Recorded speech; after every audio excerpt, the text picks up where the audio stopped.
വിനോദിന്റെ ക്ഷണം ഞാൻ സ്വീകരിക്കാം.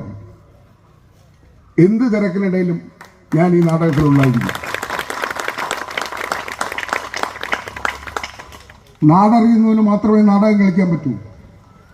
സിനിമാക്കാരന് ഞങ്ങൾക്ക് സിനിമയിൽ അഭിനയിക്കുമ്പോൾ കാരവാനും AC റൂമൊക്കെ കിട്ടും. പക്ഷെ അവിടെ നമുക്ക് അറിയപ്പെടുന്നത് ഈ നമ്മുടെ മൂക്കിലൂടെ വരുന്ന ഗന്ധം ഈ സ്പ്രേയുടെയാണ്.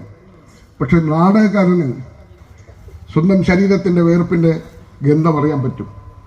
എനിക്കിപ്പോഴും എൻ്റെ കൂട്ടുകാർ നാടകം കളിച്ച പഴയ കൂട്ടുകാരുടെ മണം എനിക്കറിയാം. ഈ പെർഫ്യൂമിൻ്റെ മണം എനിക്ക് തീരെ ഇഷ്ടമേ അല്ല. അത് വെറും പെർഫ്യൂമിൻ്റെ അകലം മാത്രമാണ്, അന്നേരമുള്ളതാണ്, വീണ്ടും വീണ്ടും അടിച്ചുകൊണ്ടിരിക്കണം. പക്ഷേ വേർപ്പിൻ്റെ മണം അങ്ങനെയല്ല. വെള്ളരി നാടകം എന്ന് നിങ്ങൾ കേട്ടിട്ടുണ്ടാവോ? സംസ്കാരം എങ്ങനെയാണ് ഉണ്ടായത്? സംസ്കാരം ഉണ്ടായത് കൃഷിയിടങ്ങളിൽ നിന്നാണ്.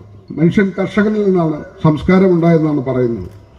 അവിടെയാണ് കല ഉണ്ടായത്, അവിടെയാണ് പാട്ടുകൾ ഉണ്ടായത്. വെള്ളരി എന്ന് പറയുന്ന 2 തരം വെള്ളരി ഉണ്ട്.